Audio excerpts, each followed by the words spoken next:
बहुत स्वागत है आप सभी का। आपके साथ मैं हूं संयम जैन। कुछ दिन पहले ही सुप्रीम कोर्ट ने एक आदेश जारी किया देश में अवैध निर्माण और अतिक्रमण के खिलाफ कार्रवाई को लेकर, खासकर अपराधियों के अवैध निर्माण और अतिक्रमण के खिलाफ कार्रवाई को लेकर।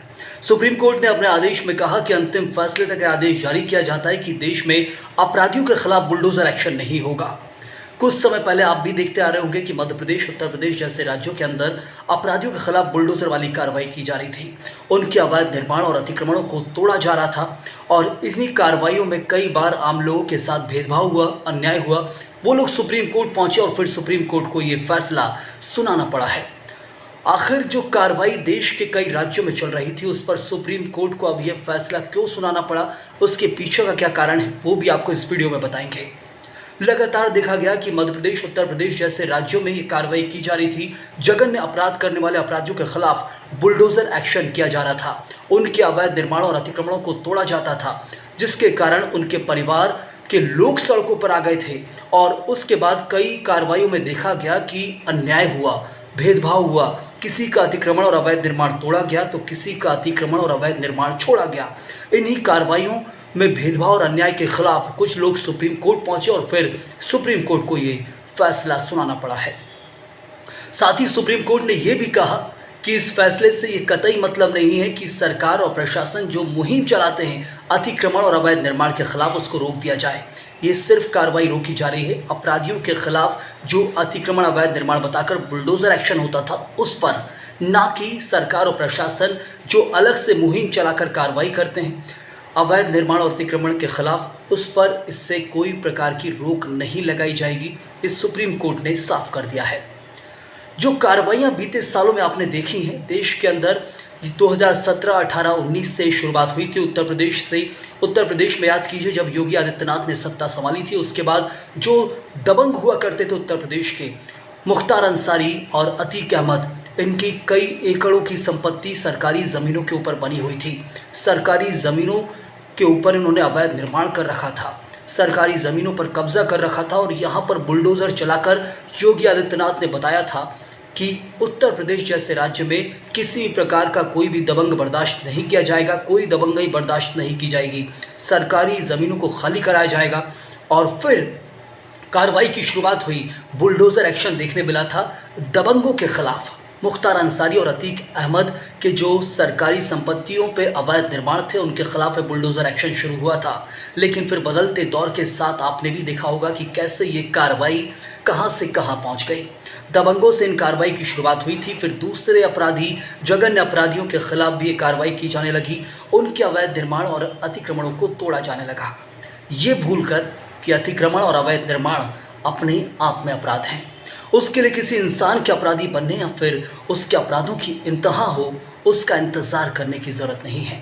मध्य प्रदेश हो या उत्तर प्रदेश, देश का कोई भी राज्य हो, वहाँ अतिक्रमण या अवैध निर्माण ना हो, ऐसा हो ही नहीं सकता कि वो प्रदेश पूरा अतिक्रमण और अवैध निर्माण मुक्त हो। छोटे से छोटा गांव हो या शहर हो, कहीं ना कहीं आपको कुछ ना कुछ अतिक्रमण मिल जाएगा। और अतिक्रमण अपने आप में अपराध है। लेकिन आप देखिए कैसे बीते कुछ सालों के अंदर मध्य प्रदेश और उत्तर प्रदेश राज्य की जो सरकारें हैं, वो अतिक्रमण को एक हथियार के रूप में इस्तेमाल कर रही थी। उन अपराधियों के खिलाफ जो छोटे अपराध के बाद बड़ा जघन्य अपराध करते हैं, जो जघन्य अपराध किया करते थे, उनके ही अतिक्रमण और अवैध निर्माणों को तोड़ा जा रहा था। अपने आप में एक तरह से एक नई परिपाटी चालू की जा रही थी देश के अंदर, जिसके ऊपर बार बार सवाल विपक्ष ने उठाए। कांग्रेस पार्टी सवाल उठाते रही कि अतिक्रमण के खिलाफ कार्रवाई करना है तो आज अभी इसी वक्त कीजिए, क्यों इंतज़ार किया जाता है कि वो अपराधी बड़ा अपराधी बन जाए, उसके बाद उसके खिलाफ ये कार्रवाई की जाएगी। आप खुद विचार कीजिए, अतिक्रमण जब अपने आप में अपराध है, उसके लिए क्यों इंतज़ार करते हैं कि वो अपराधी बड़ा अपराध करेगा तभी उसका अतिक्रमण तोड़ा जाएगा। आज अभी इसी वक्त अतिक्रमण के खिलाफ कार्रवाई सरकारें और प्रशासन कर सकती हैं, क्योंकि अतिक्रमण भी, अवैध निर्माण भी, नाजायज़ कब्जे भी देश के कानून में अपराध ही हैं। लेकिन एक अलग ही परिपाटी बन रही थी देश के अंदर, जिसके खिलाफ सुप्रीम कोर्ट को आखिरकार रोक लगानी पड़ी है।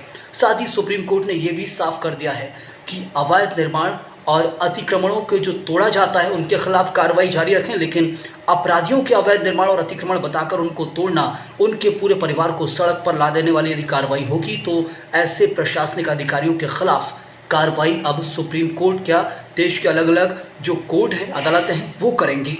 ये इसलिए क्योंकि और इन्हीं जो अधिकारी हैं इनसे हर्जाना भी लिया जाएगा यदि वो लाखों करोड़ों का बना हुआ मकान तोड़ते हैं अवैध निर्माण और अतिक्रमण बताकर, सिर्फ इसलिए कि उस व्यक्ति ने जघन्य अपराध किया है। तो फिर अब ऐसे अधिकारियों को हर्जाना देना होगा।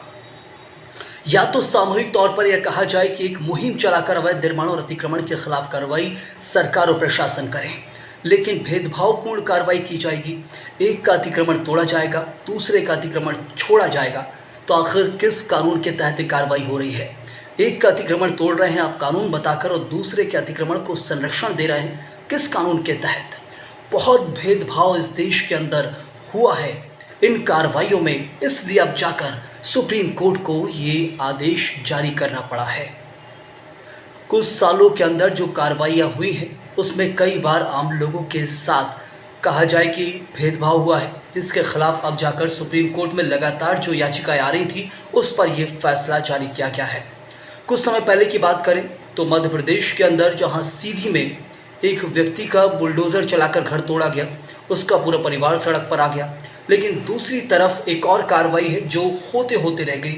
साल 2021 की बात है, नीमच में पूर्व पार्षद पति ने एक बुजुर्ग को थप्पड़ मार दिया था, उसकी मृत्यु हो गई। उसका घर तोड़ने की मांग उठी, बुलडोज़र पहुंचा, बुलडोज़र घर तक पहुंचता है लेकिन घर पर चलता नहीं है। ये बताया जाता है कि वो घर उसके पिता के नाम पर था, इसलिए बुलडोज़र एक्शन उस पूर्व पार्षद पति पर, उसके घर पर नहीं चलाया गया। बीजेपी से वो पूर्व पार्षद पति था और उसके घर पर बुलडोज़र की कार्रवाई नहीं हो पाई। ऐसे में बहुत भेदभाव ज़मीनी स्तर पर इन कार्रवाइयों में देखने को मिला है। अब आप खुद ये सोचिए, समझिए कि जिन अपराधियों के खिलाफ, ख़ास तौर पर जो अपराधी हैं वो 30 से 40 वर्ष की उम्र के ही होंगे, उनके नामों पर ही उनके घर तो होते नहीं होंगे, फिर भी बुलडोज़र एक्शन होता था। तो आप विचार कीजिए कि आखिर जो कार्रवाई की गई, दूसरे के घर तोड़े गए, क्या वो उन अपराधियों के नाम पर थे जिनके घरों पर बुलडोज़र चलता था? बिल्कुल नहीं। यदि राजनीतिक संरक्षण प्राप्त अपराधी आप हैं तो आपके घर को कैसे न कैसे बचा लिया जाएगा। और वहीं नीमच में 2021 में हुआ था, जब बीजेपी के पूर्व पार्षद पति के घर के पास बुलडोज़र पहुंच गया, लेकिन वहां से वापस लौटा लिया गया, ये कहकर कि वो घर उसके पिता के नाम पर है। तो खूब भेदभाव हमने ज़मीनी स्तर पर इन कार्रवाइयों में भी देखा है। शुरुआत कहाँ से हुई थी वो कभी मत भूलिएगा आप। 2017, 18, 19 का वो दौर जब योगी आदित्यनाथ ने सत्ता संभाली और उसके बाद वो कार्रवाई की शुरुआत की गई मुख्तार अंसारी और अतीक अहमद के अवैध निर्माणों को तोड़ते हुए। लेकिन वो कार्रवाई पहुंच गई आम लोगों, आम अपराधी, जघन्य अपराध करने वाले अपराधियों के खिलाफ तक। तो एक अलग ही परिपाटी बन रही थी। और इसी तरह से ये कहा जाए कि देश की कानून व्यवस्था और न्याय व्यवस्था पर एक सवाल था, क्या कानून और न्याय व्यवस्था इतनी कमज़ोर हैं कि ब्लैकमेल करके प्रशासन और सरकारों को न्याय करना पड़ेगा? एक बड़ा सवाल उठ गया था। क्या देश का कानून इतना कमज़ोर है, देश की न्याय व्यवस्था इतनी कमज़ोर है कि वो न्याय नहीं दे सकती है?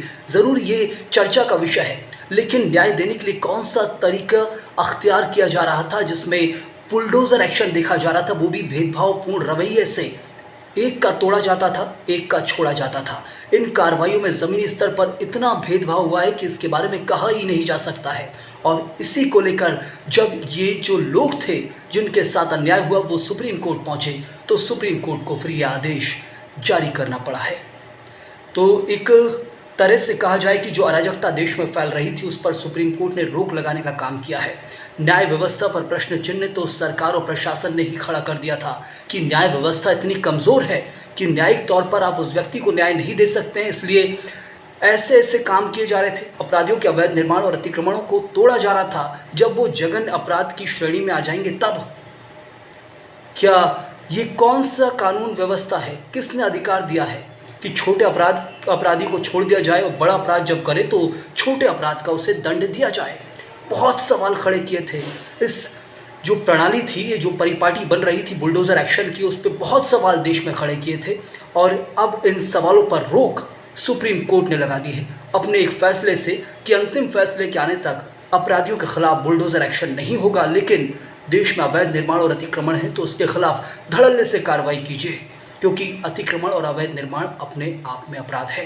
लेकिन सिर्फ अपराधियों के खिलाफ बुलडोज़र एक्शन हो तो ये कोई कानून नहीं है, ये कोई नियम नहीं है और ऐसे करने वाले प्रशासनिक अधिकारियों को जेल भी भेजा जाएगा और ना सिर्फ जेल भेजा जाएगा बल्कि इनसे हर्जाना भी लिया जाएगा, हर्जाना भरना होगा जिसका यदि नुकसान होगा तो।